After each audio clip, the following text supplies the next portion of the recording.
We started in the morning with the stress among doctors, going to happiness at this stage, and that should be the state of mind of all of us. I have the privilege of being neighbor to Dr. Sona Koshal when I was in Meerut for a year. Yes. So, good afternoon, everyone. And I thank the organizing team for inviting me here today to speak on happiness. We all need it.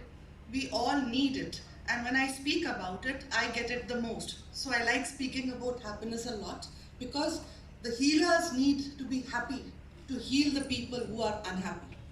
So, it's a journey. Happiness is not a goal, it's a journey, and we should try to be happy 24/7, every minute of the day, and it's possible. And that is what I've come to reinforce in all of us, that it's possible to be happy all the time, and happy is being stress-free. And holistic medicine, of course, it advocates happiness. It says that health is physical, mental, spiritual, and emotional well-being.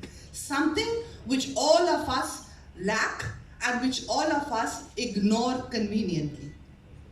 6% of the doctors are happy with their jobs. Just 6%. That's a review which has been done. And why are we so unhappy? And why are we so much into depression that we are committing suicide? All this needs to be taken care of. We need to be aware. We need to be taking care of ourselves first. It's a question of an unhappy doctor and a happy doctor. The choice is ours. And a study has shown that 28% of the doctors are above threshold levels of stress, 10 hours or more per week than the average of population of work is being done by the doctors, and they are facing emotional exhaustion at higher rates. They are experiencing burnout at higher rates, and they have a lower life satisfaction rate. And such doctors who are stressed have higher rates of medical malpractice, and vice versa. So, where is the problem? The problem is about our health care, because we have many problems in healthcare which we are highlighting every day to the government and to ourselves. But the highest challenge is having a high population of overly stressed doctors. And the importance of being proactive about our own stress management is very important. The word is proactive. We do not need anybody else to tell us that we are stressed, and we should be able to manage our stress. And what are the sources of this stress? We all know it. It is just a reinforcement. We have long working hours. We have high stakes at work. A little bit of mistake can cause a damage to a life. So therefore, we are always stressed about treating our patients.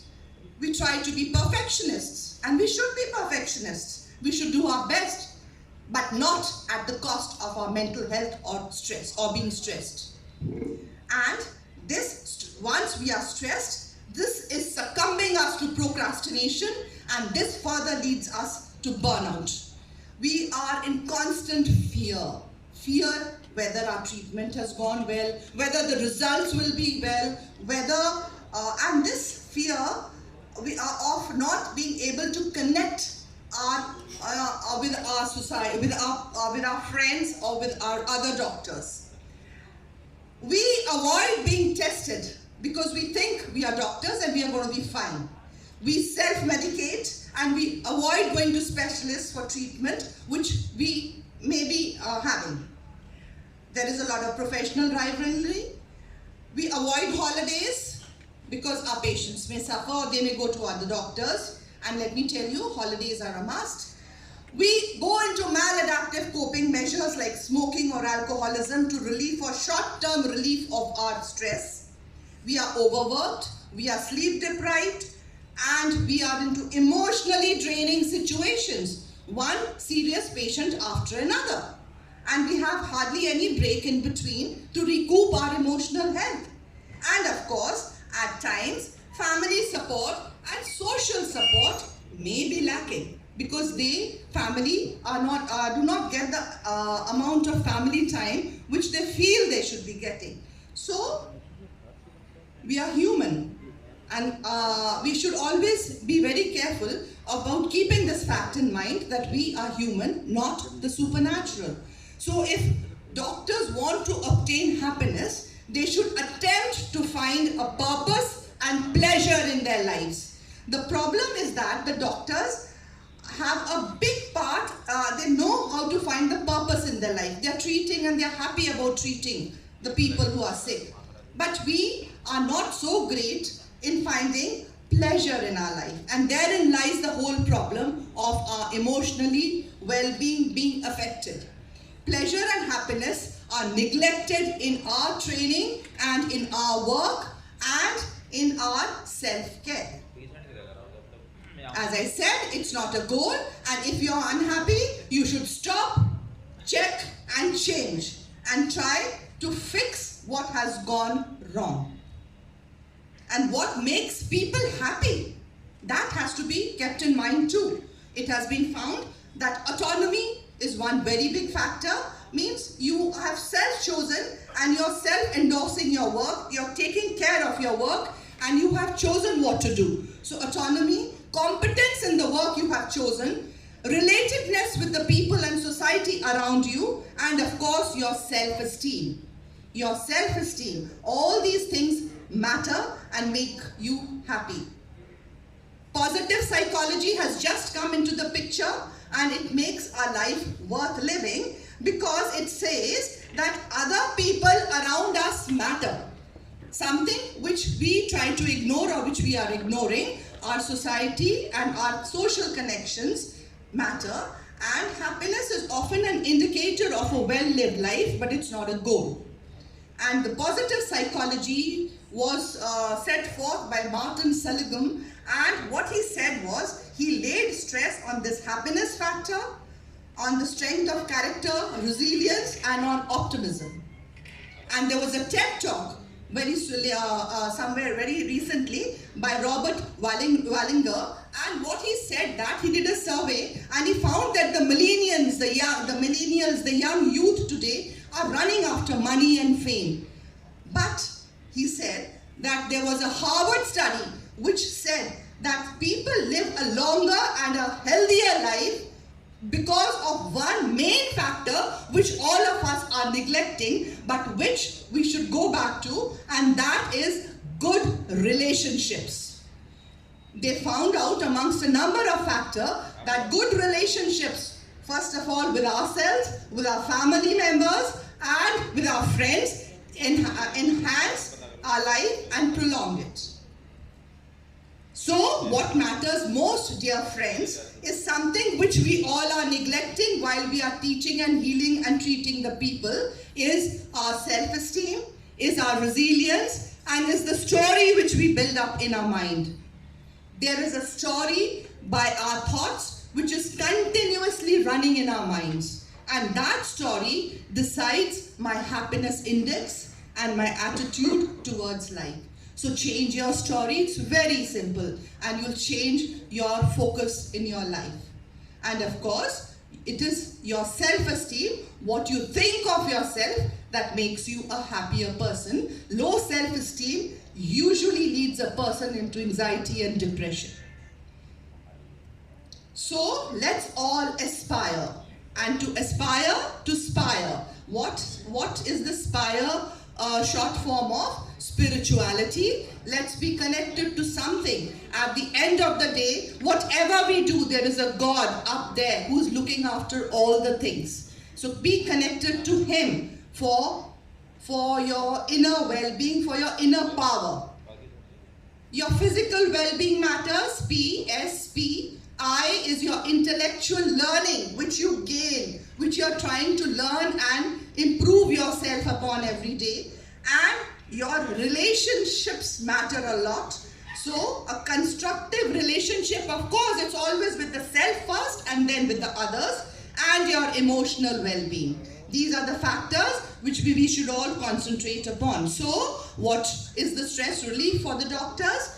Minimize your stressors and delegate your work which can be delegated to others. Do not stress yourself in small things about whether your child has got his good marks or whether you've lost the car keys or you've got a bigger car.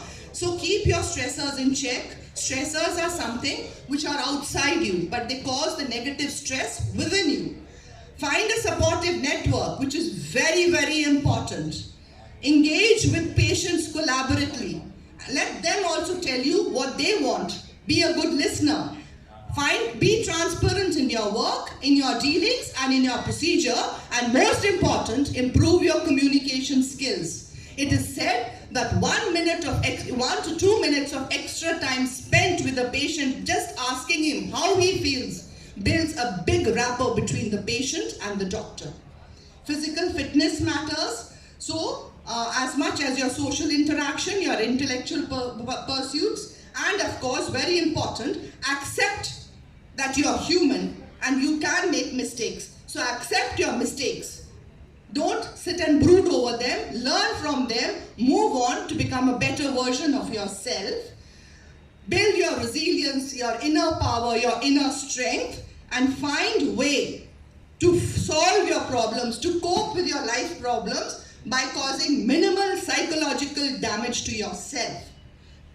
That is done by positive thinking, mindfulness, and with social inputs, with a good self-care, good sleep, good exercise, healthy food, which we all know, and a half an hour's activity every day, and of course, the me time. Practice meditation in whatever form you can or you like, and do at least 3 things to lift your mood every day. At least 3 things which make you happier a day will make you very emotionally resilient. So broaden your perspective and this will help you build your resilience in multiple ways. So 3 things to better your mood. It depends on each one of us. And of course, work on the switch on and switch off phenomena as far as possible. Switch off your mobile phones, switch off when you're home from your work, and spend some time for yourself, for what you like. Your me time is very important, at least half an hour to 15 minutes per day. And of course, regular vacations are the multivitamins which will boost your immunity. Be mindful, be in the present, find a good work, life, and family balance. Happiness and health come together. And it all starts with yourself first. A happy doctor is a stress-free doctor, and he can treat his patients much better. And while you're treating your patients, you should be aware not just about the physical problems of your patients, but about his emotional well-being also. Try to treat them together. You'll have better results. Cognitive behavior therapy has moved by leaps and bounds, which focuses on our thoughts and tells us that as we think, so we feel. So if we want to feel happy, it all lies in the happy thoughts which we can switch on to. Change your perception. These will change your perception and attitude towards life. And remember, dear friends, happiness is a choice. And we all have the power to make a choice to be happy. You can learn to be happy. It's a learned behavior. Come what may. Leisure and hobbies. So happy boosting exercises are must. Be in the moment, be in the present. Remember, whenever you're thinking of the past, remember of your good, positive emotions and memories. Don't drool about the past failures which you've gone through. Acts of kindness are very important to make you happy. Strengthen your social relationships as much as possible. Call, talk, meet with friends. Evaluate your goal right and your priorities on and off. Have a gratitude journal and be grateful for the things you have. At least 5 things every day for what you have. Express your gratitude personally and think optimistically. Thinking positive, thinking happy keeps you a happy person. So the formula for happiness is very simple. Be more in the reality and have less of expectations. Be more in the now, be more in the present and expect less. Switch off from the past and think less of the future. Your present moment is your mindful and your happy moment. Because happiness leads to increased work efficiency, it leads to increased life expectancy, higher productivity, raised confidence, better sex life, deeper cooperation, more job satisfaction, more work ethics, reduced stress and anxiety, happy levels of trust, more forgiveness and increased openness. So it's so very important. And the barriers to your happiness are fear. You should remove it. There are ways to get out of it. A lot of confusion is a barrier to your happiness. Loneliness, you're feeling a lack of control. So improve your coping skills to solve your problems and your struggle for the survival as per the Maslow's law of hierarchy. All your basic needs should be met. Try to meet them, and then you can focus on your self-care and your self-actualization.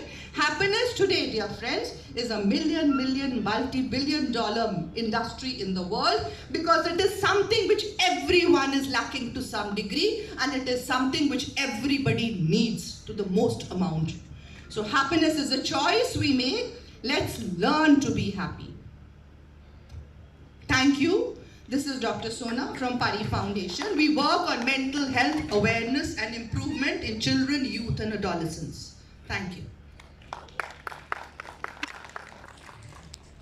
Thank you, Dr. Sona, for a wonderful lecture. Maybe some comments.